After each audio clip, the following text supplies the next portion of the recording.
What's up guys? Assalamualaikum dan salam sejahtera kepada korang semua yang sudi menonton Saja Sembang. Aku Faizwan. Episod kali ini tentang BPR, Bantuan Prihatin Rakyat. Okey, ini bukannya BPN. Nama pun nak lebih kurang sama. Okey, untuk pengetahuan korang, BPR ini adalah merupakan orang kata nama baru bagi BSH. So bagi penerima BSH ada penambahbaikan dari segi range gaji dan juga orang kata bantuan bayaran lah, okey, untuk BSH ataupun BPR ni. Okey, untuk pengetahuan korang, satu lagi aku nak cerita tentang kategori bujang. Okey, yang dahulunya kita tahu kategori bujang bagi penerima BSH dahulunya berumur 40 tahun dan ke atas. Tapi bagi BPR 2021, kategori bujang yang layak berumur 21 tahun dan ke atas. So ini merupakan salah satulah, okey, penambahbaikan, okey, dari segi orang kata golongan yang memerlukan, okey, untuk ni. Walaupun ramai orang komen mengatakan tak cukup lah, okey, amount ni dalam kategori bujang ni 350. Okey, itu normal lah, subjektif kadang-kadang. Yalah, semua tak cukup. So bila nak cukup, okey? So isunya sekarang ni ramai orang masih lagi tanya, adakah BPR 2021 ini perlu diregister balik ataupun tidak?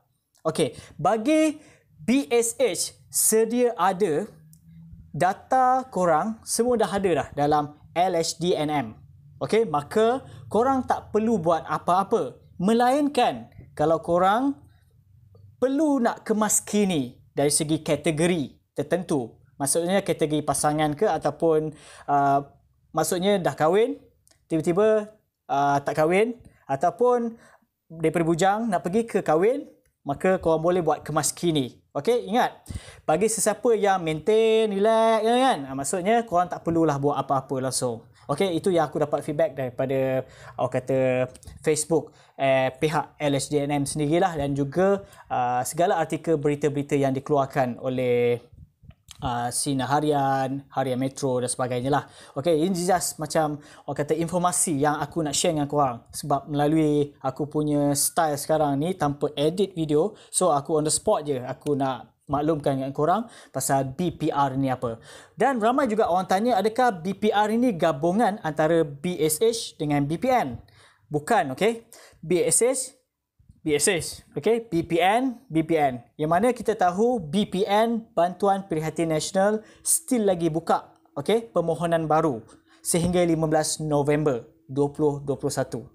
2020. Okay, minta maaf 15 November tarikh luput untuk korang buat permohonan baru BPN. So, bila dapatnya duit ni adalah pada Januari 2021. Bagi penerima BPN, sekaligus mereka akan dapat. Okay, so kalau kita tengok kat sini, BPN tu memang BPN dan tak ada kaitan pun dengan hasil gabungan dengan BSH sekalipun. Okay, itu saja. Okay, dan kalau kita tengok daripada segi range gaji, kalau boleh aku share dengan korang, kalau kita tengok BSH 2020, okay, kategori isi rumah lah aku nak cerita. Okay, bagi berpendapatan 2,000 ke bawah. Okey, kalau kau tengok kat sini, dulunya mereka dapat RM1,000. Tetapi BPR 2021 bagi berpendapatan 2,500 ke bawah pula. Maksudnya dia naik RM500 tambahan. So, range 2,500 ke bawah, maka mereka akan dapat RM1,200. Tapi bagi seorang anak ataupun tiada anak langsung. Okey, dan bagi sesiapa yang berkeluarga ada anak melebihi 2 ataupun lebih daripada 2, mereka akan dapat RM1,800. Okey, so kalau kita tengok BSH 2020 bagi kategori 2,000 ke 3,000 dahulu, okey, mereka dapat RM750. Okey, bila BPR 2021 pula dinaikkan range gajinya 2,501 ke 4,000. Okey, mereka akan dapat RM800 bagi tiada anak ataupun seorang anak. Okey, dan bagi 2 orang anak ataupun lebih, mereka akan dapat RM1,200. So, ada gap kat situ kalau kita tengok, okey, antara BSH dulu dengan BPR sekarang. BPR akan datang bukan sekarang Okey, kita tengok BSH 2020 iaitu berpendapatan 3,001 ke 4,000. okey, mereka dulu dapat RM500. Tetapi BPR 2021, mereka dalam kategori tu dia naikkan range gaji je. RM4,001 ke RM5,000. Mereka akan dapat RM500 bagi tiada anak ataupun seorang anak.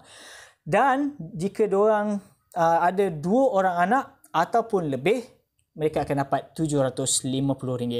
So, kesimpulannya kat sini ada penambahbaikan, dan juga bagi kategori bujang juga ada penambahbaikan dari segi orang kata target golongan sasar untuk kategori peringkat umur, yang mana dahulunya penerima BSS bujang 40 tahun dan ke atas. Tetapi sekarang BPR 2021 21 tahun ke atas. Okey, so dan ditambah pula dengan RM50. Maksudnya dahulunya mereka dapat RM350 masa BSS, dan bagi PPR 2021 mereka dapat RM350.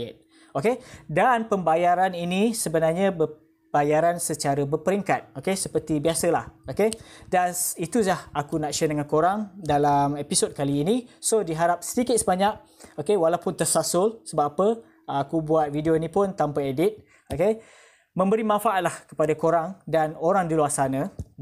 Kalau boleh aku harapkan korang share video ini, okey, untuk penjelasan yang mereka nak dapatkan dengan lebih baik lagi. Okey, kalau nak baca infografik kadang-kadang tak ramailah orang akan faham. Okey, so maybe ada certain orang faham melalui video. Okey, dan kita tahulah kalau macam kebanyakan statement-statement yang dikeluarkan oleh kerajaan kadang-kadang dalam bahasa yang sukar untuk kita faham. Sebab itulah adanya wartawan ataupun penulis blog dan sebagainya kadang-kadang memberikan mesej untuk semua pembaca-pembaca dengan begitu mudah untuk kita faham lah. Okey, itu saja. Jangan lupa kepada korang yang belum subscribe channel aku Saja Sembang, okey, subscribe channel aku dan jangan lupa share dan like video ini dan juga video aku sebelum ini. Aku Faizwan. Assalamualaikum.